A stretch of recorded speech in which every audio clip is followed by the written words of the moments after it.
মূর্তি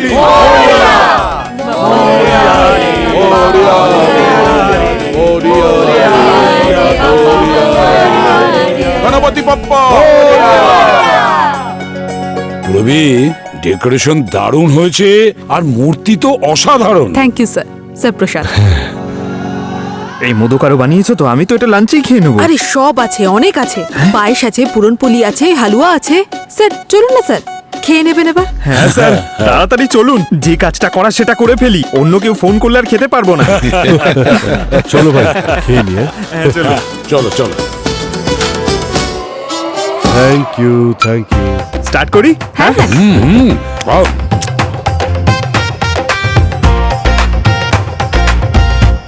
একটা একটা একটা একটা গরম।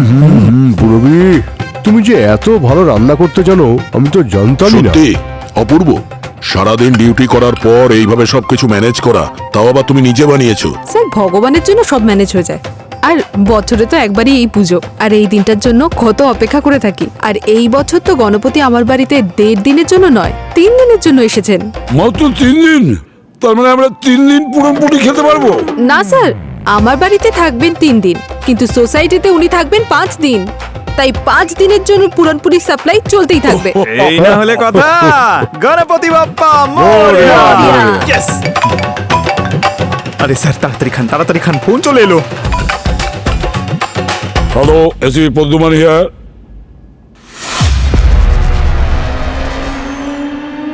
ঠিক আছে, আসি আমরা।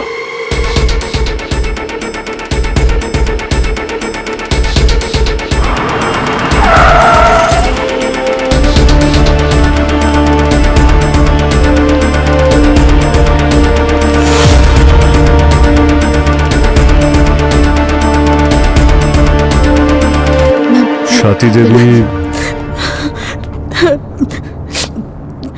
স্যার আমি সাথী, মিসেস কুমার। আমি আপনাকে কল করেছিলাম। একটু পরে এসে কথা বলছি।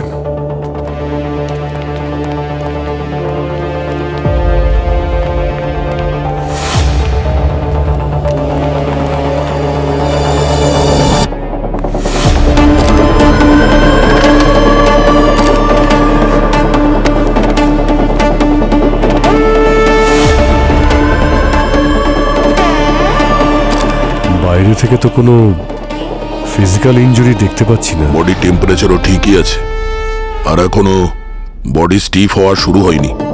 গালের পেশিগুলো আস্তে আস্তে টাইট হচ্ছে। মানে 1.5 থেকে 2 ঘন্টা হয়েছে উনি মারা গেছেন।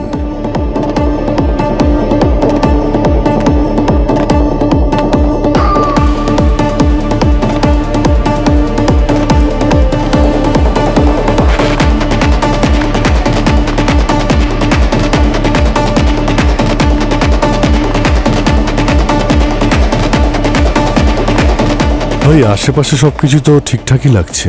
হাতাহাতি বা স্ট্রাগলের তো কোনো চিহ্নই নেই। হার্ট অ্যাটাক হয়নি তো? হতে পারে। হার্ট অ্যাটাক নয় স্যার, এটা মার্ডার।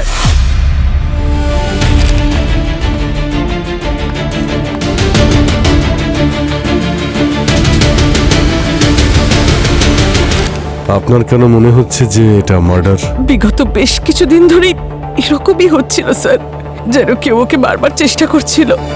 আর শেষ পর্যন্ত সেটাই হলো যেটা আমি ভয় পাচ্ছিলাম। এরকম কি হচ্ছিল ওনার সাথে? বিগত বেশ কিছু সপ্তাহ ধরে কুমারের সাথে কিছু না কিছু অদ্ভুত ঘটনা ঘটে যাচ্ছিল, যেন কেউ ওকে মারবার চেষ্টা করছিল। একদিন কুমার রিহার্সালসে ওর নিজের ফোনে কিছু একটা দেখছিল। মুস্কান, মুস্কান, মুস্কান, দেখুন না, দেখুন না, মুস্কান, তুমি ঠিক আছো? খুব লেগেছে? হ্যাঁ, ওদিকে নিয়ে যাও ওকে। চলো চলো। তুমি বসে বিশ্রাম করো মুস্কান, আমি দেখে নিচ্ছি। হ্যাঁ,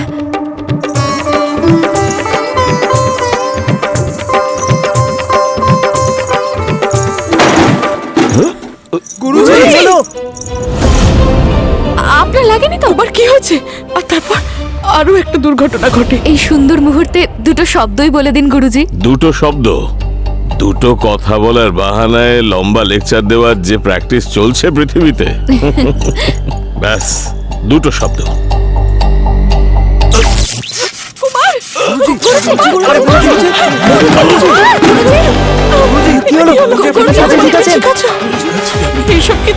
যাবেনই স্যার ফাংশনে কুমার নিজের গাড়ি নিয়ে যাচ্ছিল, তখন ওর গাড়ির ব্রেক ফেল হয়ে যায়। ও খুব অল্পের জন্য বেঁচে যায়। আমি ওকে অনেক বোঝানোর চেষ্টা করেছিলাম যে কেউ ওকে মারবার চেষ্টা করছিল, আমাদের পুলিশের কাছে যাওয়া দরকার ছিল, কিন্তু প্রত্যেকবার ও আমার কথা উড়িয়ে দিত।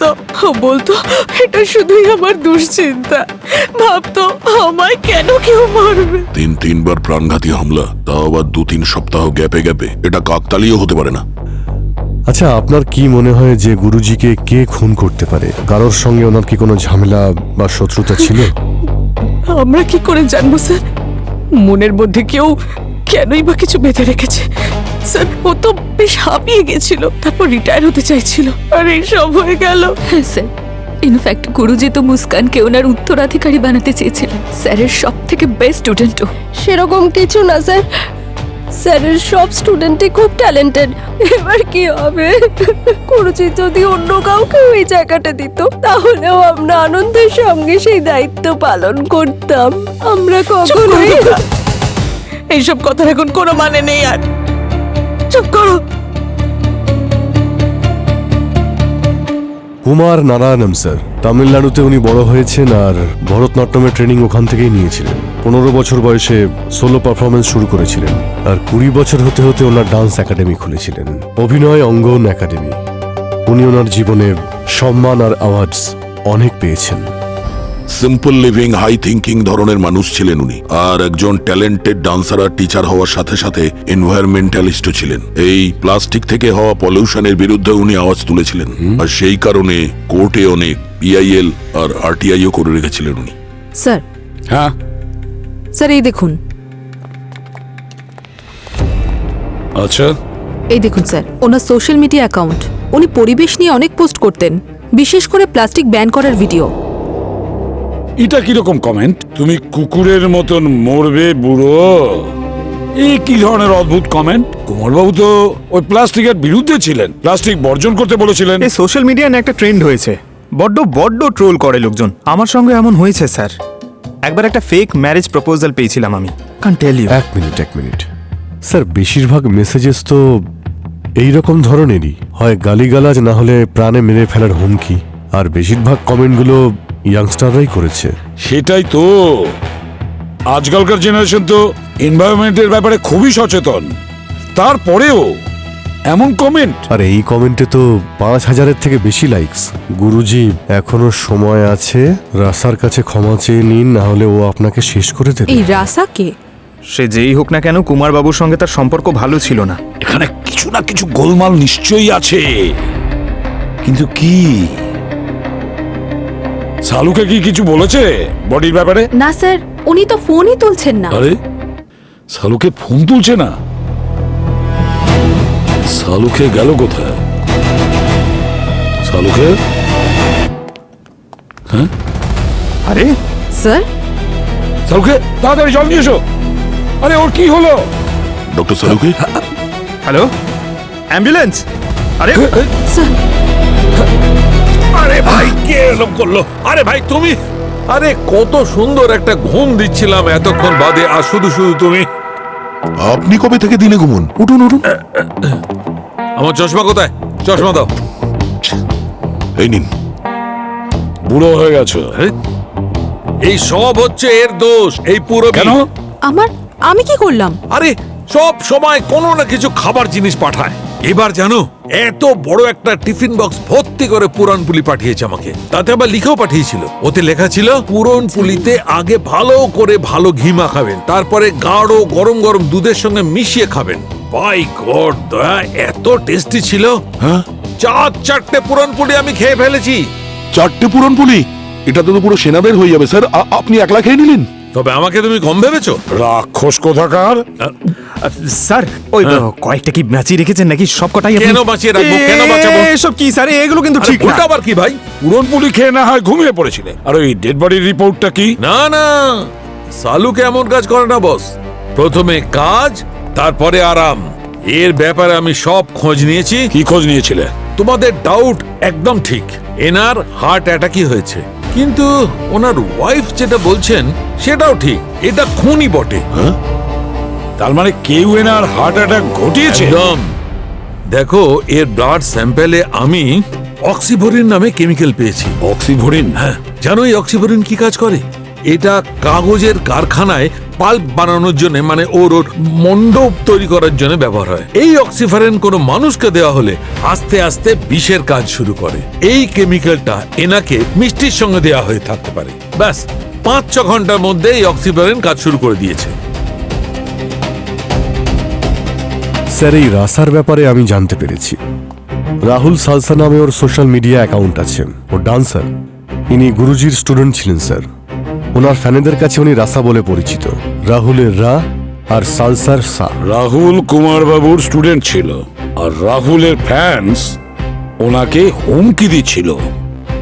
দাদা কাজ করো, স্যার। খোঁজ নাও যে ওই রাহুল রাসা কোন তালের ওপর নাচে সে আজকাল।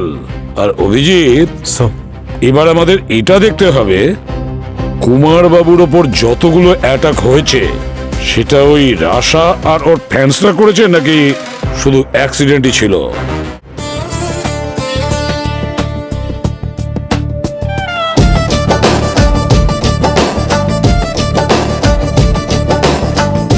আপনি যদি আমার মতো হতে চান ফিট, এটির ব্যবহারেই আপনি হবেন সুপারহিট। জুস। শক্তির খুব দরকার তোমার। জুস তো এসেই যাবে, ততক্ষণে কিছু কথা বলেনি। আরে স্যার, ওই দিন উনি খুব বাঁচান বেঁচে গেছেন। অনেক বড় অ্যাক্সিডেন্ট হয়েছিল ওনার গাড়িতে। ব্রেকটা কি করে ফেল হলো সেটা বলো। ফেল নয় স্যার, কেউ ভুলবশত ওই প্লাস থাকে না, ওটা দিয়ে ব্রেক ওয়্যার কেটে দিয়েছিল। আমি সোয়াতি ম্যাডামকে এই কথাটা বলেও ছিলাম, কিন্তু উনি কিছু কানেই নেননি। তারপর আমাকে বলা হয়েছিল এর ইন্স্যুরেন্স ক্লেম করে দিতে, তাই আমি এই ব্রেক ওয়্যারটা সাবধানে রেখেছি স্যার।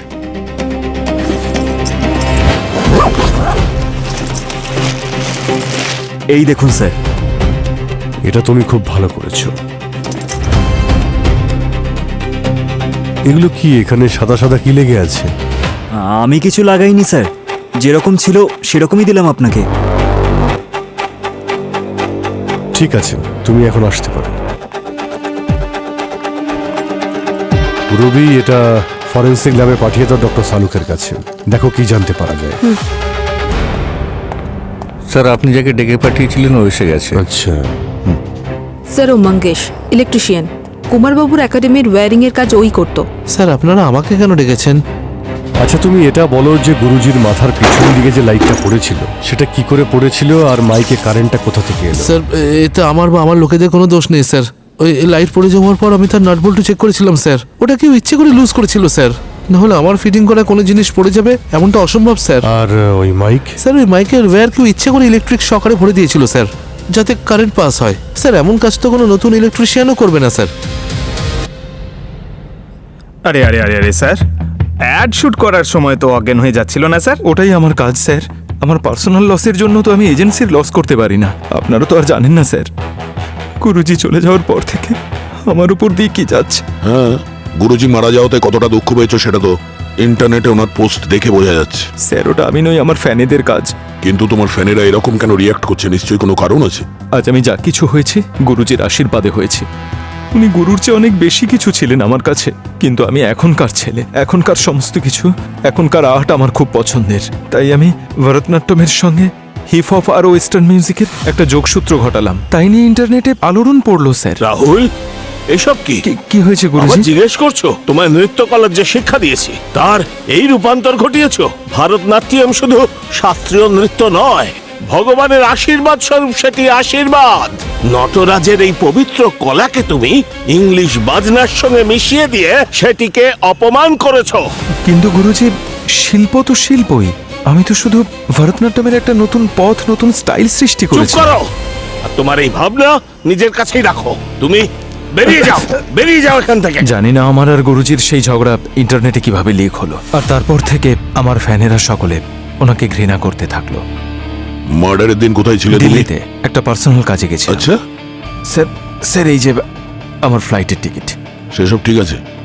যতক্ষণ এই কেসটা সলভ না হবে ততক্ষণ তুমি এই শহর থেকে বাইরে কোথাও যাবে না। ঠিক আছে স্যার।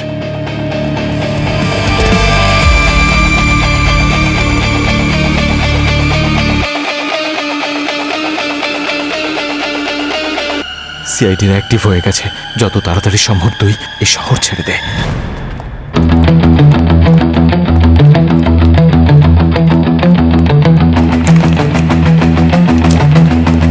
স্যার স্যার রাহুল ঝগড়া লিক হয়ে যাবার কথাটা সত্যি বলেছিল স্যার। আমি জার্নালিস্টের সঙ্গে কথা বলেছি যে ঝগড়ার বিষয়টা সোশ্যাল মিডিয়ায় দিয়েছিল।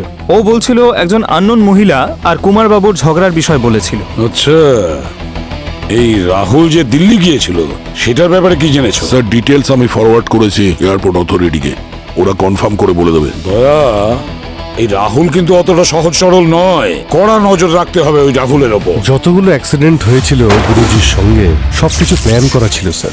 এমন কেউ তো আছে যে ওনাকে বারবার মারার চেষ্টা করছিল, আর সে সফলও হলো। একটা আশ্চর্যের ব্যাপার দেখো, ভরতনাট্যম টিচারকে মারার জন্য কেন ওরা ব্যস্ত হয়েছিল, কেন ওরা মেরে ফেলেছে ওনাকে? একটাই কারণ হতে পারে অভিজিৎ, এই যে কুমার বাবু পিআইএল ও আরটিআই ফাইল করেছিলেন না, হয়তো সেটার কারণেই অনেক শত্রু হয়ে গেছিল ওনার। হতে পারে। স্যার, হ্যাঁ স্যার আমি কুমারবাবুর কেসের ডিটেল বের করেছি। ওনার একাডেমির ঠিক পাশেই কোনো মিস্টার মুকেশের ফ্যাক্টরি রয়েছে, যেখানে উনি প্লাস্টিকের তৈরি জিনিস বানান। আর কুমারবাবু রিপোর্ট করার জন্য পুলিশ ওদের ফ্যাক্টরি সিল করে দেয়, আর সেই জন্যই মুকেশ কুমারবাবুকে হুমকি দিচ্ছিল। মুকেশ, নিয়ে এসো ওই মুকেশকে, দেখি তো একবার ওর হুমকিটা কত জোরালো।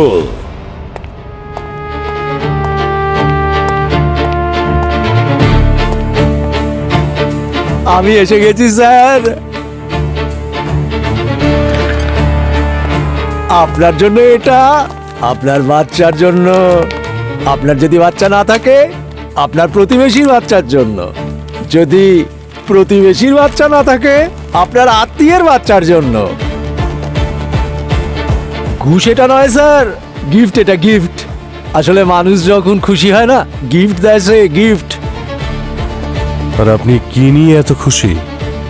আমি তো খুব খুশি হয়েছি স্যার, ওই কুমার চলে গেছেন না এই পৃথিবী ছেড়ে, আমি খুব খুশি হয়েছি। কুমার গুরুজি একজন নামি দামি শিল্পী ছিলেন, সারা পৃথিবীতে এই দেশের নাম উজ্জ্বল করেছেন উনি। তোমার মতো মানুষ ওনার মূল্য কি বুঝবেন? হ্যাঁ, তা হবে হয়তো, আমি এসব জেনে কি করব? উনি তো আমার ব্যবসা বন্ধ করতে চলেছিলেন। যতদিন উনি একাডেমি চালাচ্ছিলেন না, আমিও ওনাকে অনেক রেসপেক্ট করতাম, দিব্যি করছি।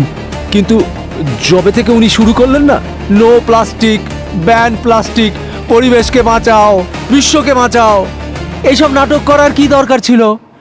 প্রায়শই উনি কোনো কমপ্লেন করে আমার ফ্যাক্টরি বন্ধ করতে চাইতেন।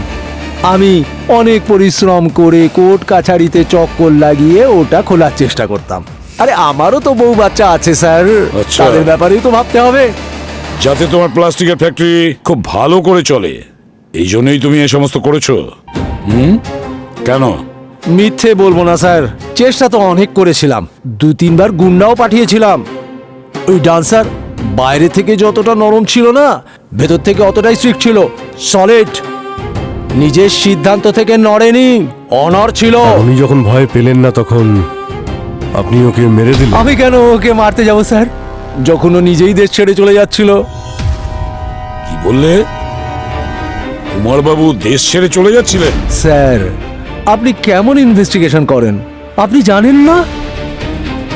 কুমার আর ওর ওয়াইফ আমেরিকা শিফট করে যাচ্ছিল বরাবরের জন্য, পার্মানেন্ট। আমি তো এটা জেনে খুব খুশি, আমাকে কোনো এফোর্টই করতে হলো না, আমার রাস্তার কাঁটা আপনিই সরে যাচ্ছে।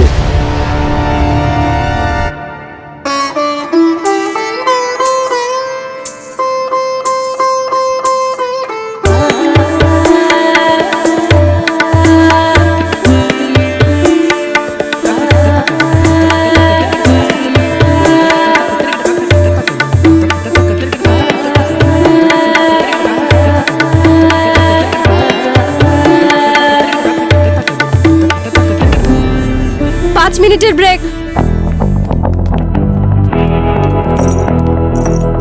এসব কিসের প্র্যাকটিস চলছে? আমার তো মনে হলো গুরুজি যাওয়ার পরে সমস্ত প্রোগ্রাম ক্যান্সেল। হ্যাঁ স্যার, উনি এই পারফরমেন্সটা দুবাইতে হওয়া গণেশ ফেস্টিভ্যালের জন্যই তৈরি করছিলেন। এবার যখন উনিই বেঁচে নেই তাই প্রোগ্রামটা ক্যান্সেল হয়ে যায়। এবার এটা ওনার শেখানো একমাত্র শেষ পারফরমেন্স ছিল, তাই আমরা ভাবলাম যে ওনার স্মৃতি রক্ষার জন্য আমরা ইন্ডিয়াতেই পারফর্ম করব।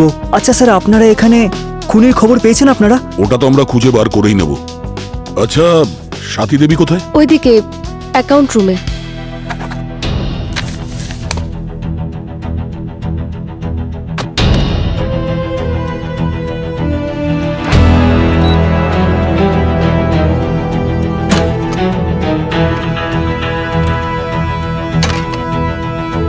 চলো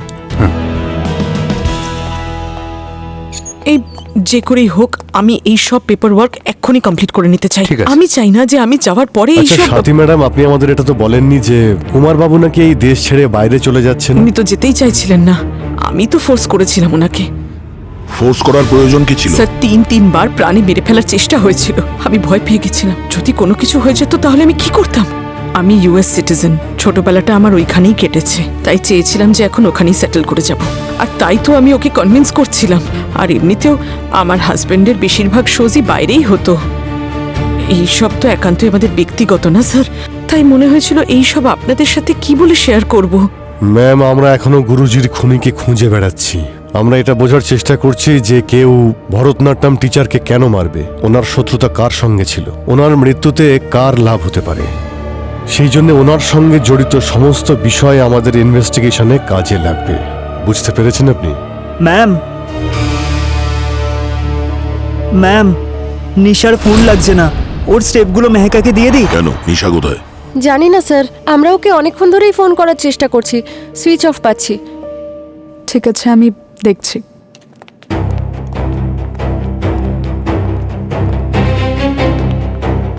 নিশার ব্যাপারটা কি স্যার?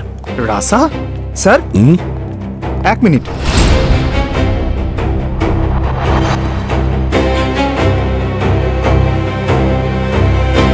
রাহুলকে তো একাডেমি থেকে বের করে দেওয়া হয়েছিল, তাহলে ওর হুডি এখানে কি করে? স্যার এটা তো কোনো মেয়ের হুডি মনে হচ্ছে। তাহলে হয়তো নিশার। রাহুলের হুডি নিশার কাছে কি করে এলো? কেন হতে পারে না স্যার? রাহুল তো ওর বড় দাদা। হোয়াট? ইয়েস স্যার, আর সেই কারণেই ও গুরুজির উপর বেশ রেগেছিল, কারণ রাহুলকে একাডেমি থেকে বার করে দেওয়া হয়েছিল। গুরুজির ওপর রেগেছিল তো ও এখানে এই একাডেমিতে কি করছিল? ও রাহুলের সাথে যেতে পারতো।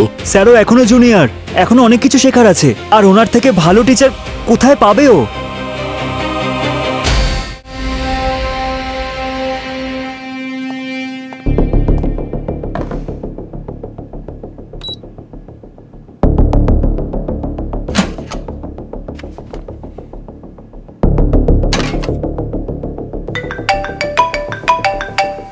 বলুন ডক্টর সালুখে। হ্যাঁ অভিজিৎ, তুমি যে ওই ব্রেক ওয়ার্ডটা আমাকে দিয়েছিলে না, ওর ওপর লেগে থাকা পাউডারটা আমি ভালো করে চেক করেছি। আরে ওটা মেকআপে যে ফাউন্ডেশন ব্যবহার করা হয় না, সেই পাউডার। ওখানে যত ডান্সার আছে সবাই ওটা ব্যবহার করে থাকে। Okay sir, thank you. আচ্ছা, যেই রাতে গুরুজির গাড়ির অ্যাক্সিডেন্ট হয়েছিল সেই রাতে নিশার কি কোনো পারফরমেন্স ছিল নাকি? স্যার শুধু নিশান নয়, পুরো ডান্স গ্রুপের প্রোগ্রাম ছিল। সব ডান্সাররাই ওখানে ছিল সেদিন।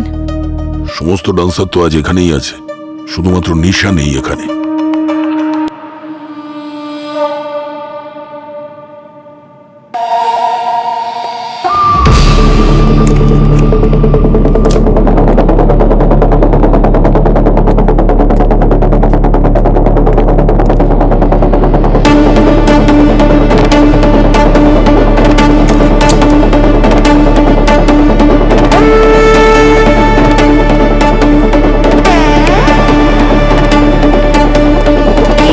তা কেটে ধার।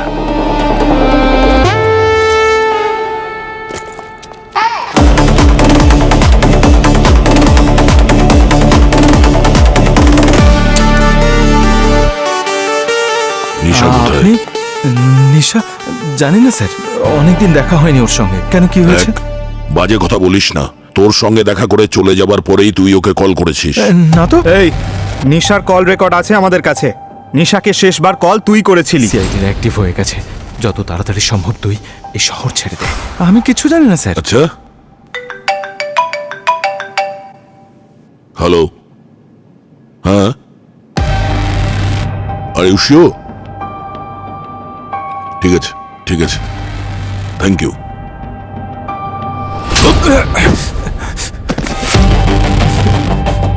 মিথ্যে কথা বলবি না। দিল্লি গেছিলি, কেন গিয়েছিলি? এয়ারপোর্ট থেকে কল করেছিল, তুই ফ্লাইটের টিকিট বুক তো করেছিলি, কিন্তু তুই ফ্লাইটে যাসনি। সরি স্যার, আমি ভয় পেয়ে গেছিলাম স্যার। আমি ভেবেছিলাম আপনারা আমাকে অ্যারেস্ট আগের কারণের বিষয় বলতে পারবো না, কিন্তু এখন তুই প্রপার কারণ দিয়ে দিয়েছিস জেলে ভরার জন্য। ঠিক করে বল, নিশা কোথায়? না হলে সারাটা জীবন তুই নাচতে পারবি না, মনে রাখিস। এসো, চলো।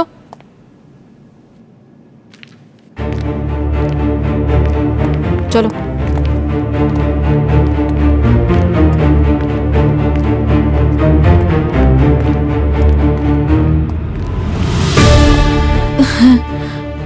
আপনাদের যাওয়ার পর দাদা আমাকে ফোন করেছিল। ও আমাকে এখান থেকে পালিয়ে যাওয়ার কথা বলল। তো কি করতাম আমি? জানিসই তো যে সবচেয়ে আগে বডি দেখে ওনারা সবচেয়ে বেশি সন্দেহ তাকেই করে, আর তুই এদের প্রশ্ন ফেস করতে পারতিস না। প্রশ্ন করাটা আমাদের কাজ রাহুল। তার মানে এটাই নয় যে আমরা সামনের লোককেই অপরাধী ভাববো। আর যদি তোমরা কিছু করে নাই থাকো তাহলে ভয় কিসের? না না স্যার, দাদা সেটা বলতে চাইনি। দাদা আসলে আমার খুব খেয়াল রাখে, আর আমাকে এই অবস্থায় দেখতে পারবে না। যখন আমি গুরুজির ডেড বডি দেখেছিলাম তখন আমি খুব ঘাবড়ে গিয়েছিলাম, আর তাই আমি সেই জন্য শহর থেকে পালানোর বদলে আমি এখানে আবার দাদার কাছে চলে এসেছি।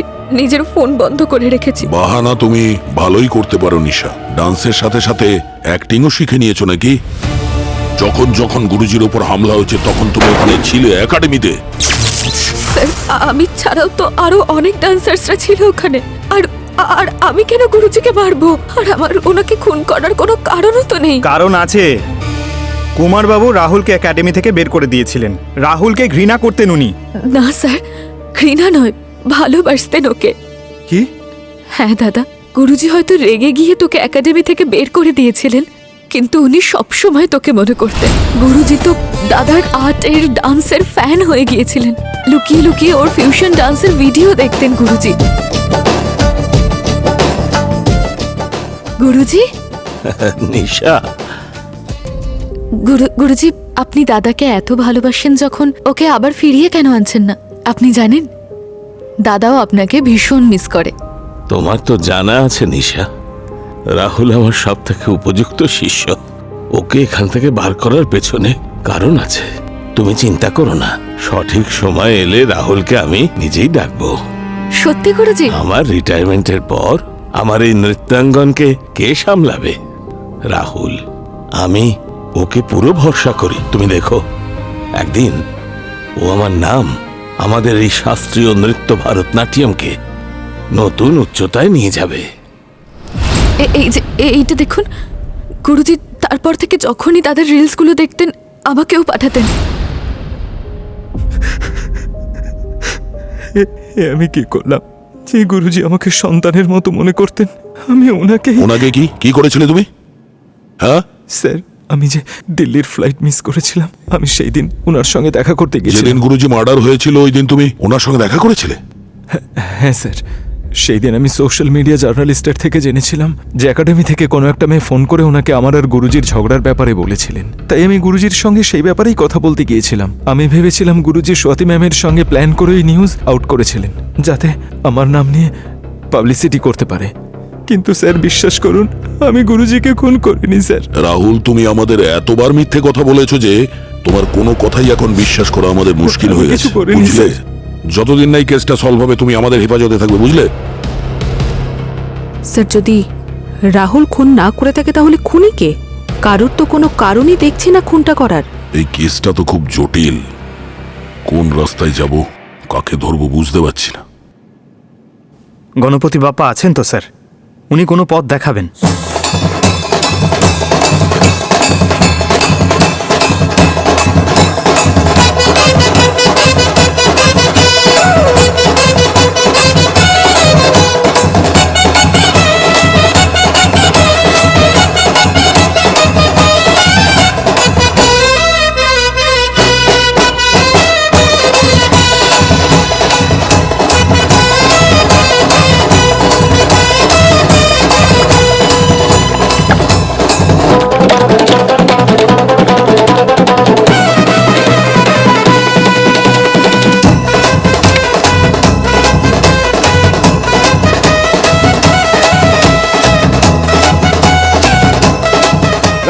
বাপ্পা মঙ্গল মূর্তি thank you thank you thank you.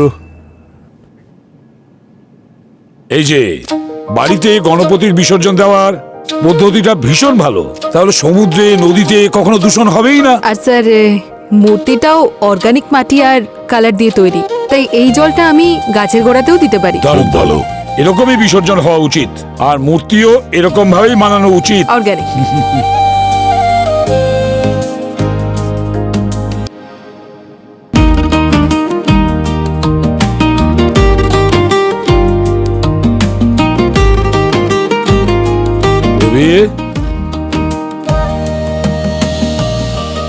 কি হলো, উনি চলে যাওয়ার পর ঘরটা খুব ফাঁকা ফাঁকা লাগছে না? দেখুন না স্যার, ভগবান যাওয়ার পর জায়গাটা কেমন খালি মনে হচ্ছে। এটাই তো স্বাভাবিক, যখন কেউ চলে যান তখন সেই জায়গাটা ফাঁকা হয়ে যায়, কিন্তু কেউ না কেউ তো চলেই আসে সেই জায়গাটা পূরণ করতে, তাই না?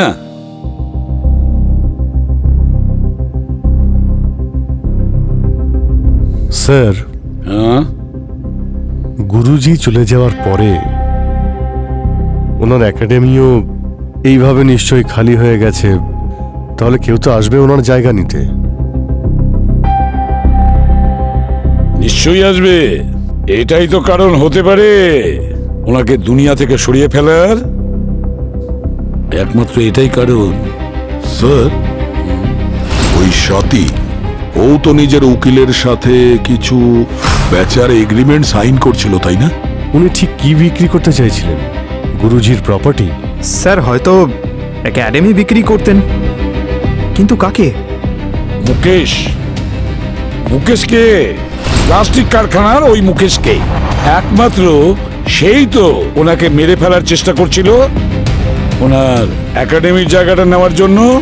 অভিজিৎ, একটা কাজ করো, ওই সাথীর সঙ্গে দেখা করো, কথা বলো, সমস্ত প্রশ্নের উত্তর একমাত্র ওর কাছেই আছে।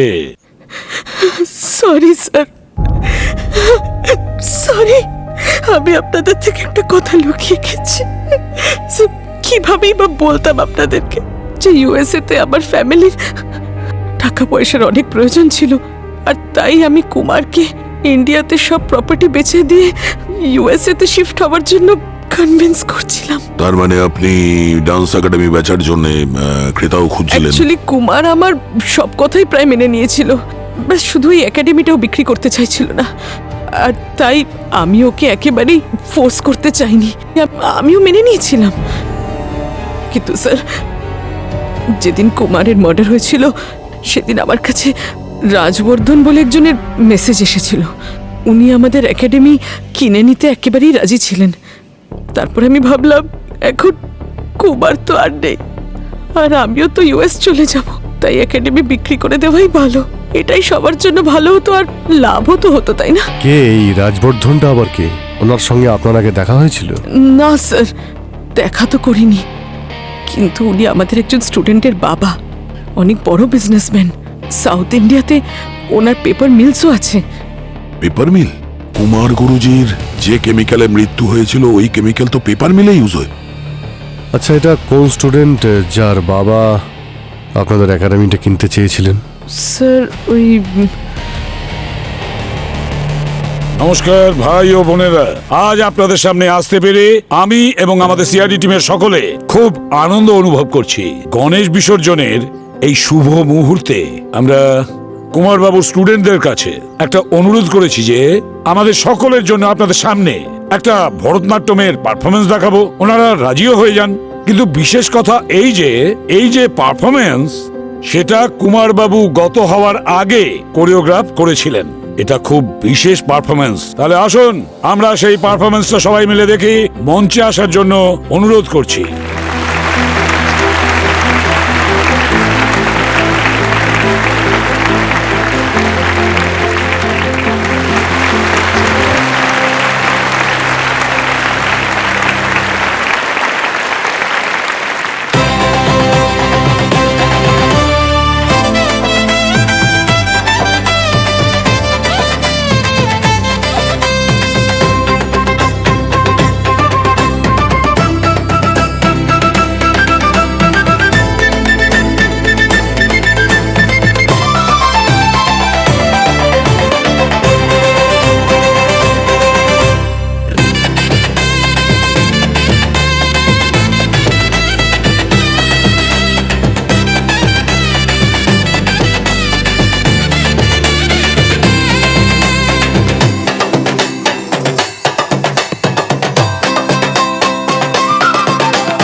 একটু আগে খুব সুন্দরভাবে ভরতনাট্যমের নৃত্য পরিবেশন করলো, যেটা সত্যিই তুলনাহীন।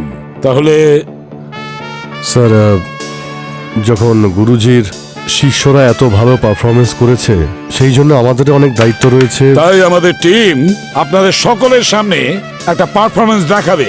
গুরুজি কুমার নারায়ণম।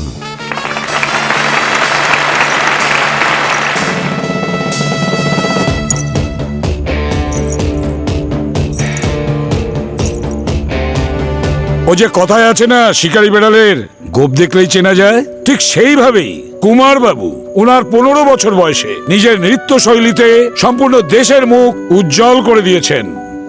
20 বছর বয়সে তো উনি ডান্স একাডেমি খুলেছিলেন, অভিনয় অঙ্গন, নৃত্য একাডেমি। কিন্তু গুরুজির উদ্দেশ্য সবসময় সৎ ছিল, অনেক উঁচুতে ছিল। উনি ওনার স্টুডেন্টদের সেই যোগ্যতায় নিতে চেয়েছিলেন তারা যেন ওনার থেকেও বড় হয়।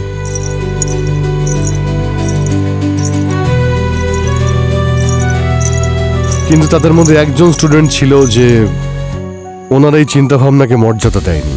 ওনার প্রতিভা শেখার বদলে অন্য কারো অর্জন করার সম্মান, উন্নতি আর ভালোবাসা দেখলে তার জেলাসি হয়। সেই রাগ আর হিংসের আগুন এতটাই চরমে উঠল যে সেই স্টুডেন্ট কুমার বাবুর প্রাণ নিতে উদ্যত হলো। প্রথমে স্টুডিওতেও লাইট ফেলে দেয় ওনার গায়ে, আর তারপরে মাইকে ইলেকট্রিক কারেন্ট লাগিয়ে দেয়। এমনকি শেষ পর্যন্ত সেই স্টুডেন্ট কুমার বাবুর গাড়ির ব্রেক ফেল করিয়ে দেয়।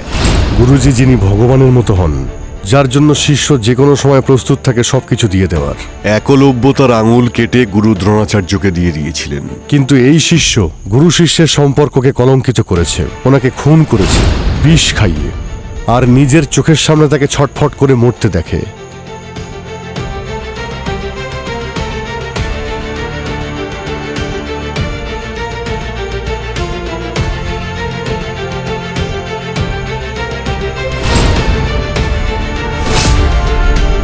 কিন্তু কি জন্য? একাডেমি হাতিয়ে নেওয়ার জন্যে? মাত্র কিছু টাকার জন্যে? মিথ্যে! আমি ওনাকে টাকার জন্য মারিনি, আর না এই একাডেমির জন্য। আমি ওনাকে মেরেছি আমার সম্মানের জন্য, নিজের আত্মসম্মানের জন্য মেরেছি। মুস্কান, কেন? উনি আমাদের গুরুজি ছিলেন। কারণ উনি আমাকে ঠকিয়েছেন। ঠকিয়েছেন? আরে উনি তো কত স্নেহ করতেন তোমায়। নিজের বাড়ি ছেড়ে এত দূরে এসেছি আমি শুধুমাত্র গুরুজির থেকে ভরতনাট্যম শিখতে। রাত দিন পরিশ্রম করেছি, ওনার বেস্ট স্টুডেন্ট হয়ে উঠলাম। কিন্তু গত 2 বছর ধরে এই একাডেমির খেয়াল রাখলাম শুধু এই আশা নিয়ে যে গুরুজি আমার যোগ্যতা বুঝতে পারবে, উনি আমাকে সেই জায়গা দেবেন যেটা আমি ডিজার্ভ করি, নিজের জায়গা। তারপর একদিন আমি নিশা আর গুরুজিকে কথা বলতে শুনলাম। আমার রিটায়ারমেন্টের পর আমাদের এই নৃত্যাঙ্গনকে কে সামলাবে? রাহুল। আমি ওকে পুরো ভরসা করি। গুরুজি নিজের জায়গা এই রাহুলকে দিতে চেয়েছিলেন, এই রাহুলকে যে গুরুজিকে ঠকিয়ে চলে গেছিল। গুরুজি ওকে নিজের উত্তরাধিকারী মনে করত। কেন? কারণ আমি একজন মেয়ে। আমি ওনার জায়গা সামলাতে পারবো না। তখনই আমি সহ্য করতে পারলাম না যে গুরুজি আমাকে আমার জায়গাটা দিল না। সেই জন্য আমি যদি সসম্মানে আমার জায়গা না পাই, সেটা কেড়ে নিতে আমি জানি। আমি আমার বাবার পেপার মিল থেকে ওই বিষ চুরি করেছি আর মিষ্টিতে মিশিয়ে দিয়েছিলাম। আর সেই জন্য কুমার বাবু তোমার পরিবর্তে রাহুলকে পছন্দ করেন। কারণ একজন ভালো শিল্পীর ভালো পারফর্ম করলেই হয় না, বরং ভালো মানুষ হতে হয়। কুমার বাবু শিষ্যদের মধ্যে এটাই খুঁজছিলেন, যে প্রকৃতপক্ষে মানুষ। কিন্তু সেটা তোমার মধ্যে পাননি। তোমার মধ্যে তো মনুষ্যত্ব বোধটাও নেই, ছিল শুধু স্বার্থ। যার কারণে তুমি নিজের পিতৃসম গুরুদেবকে খুন করেছো। না,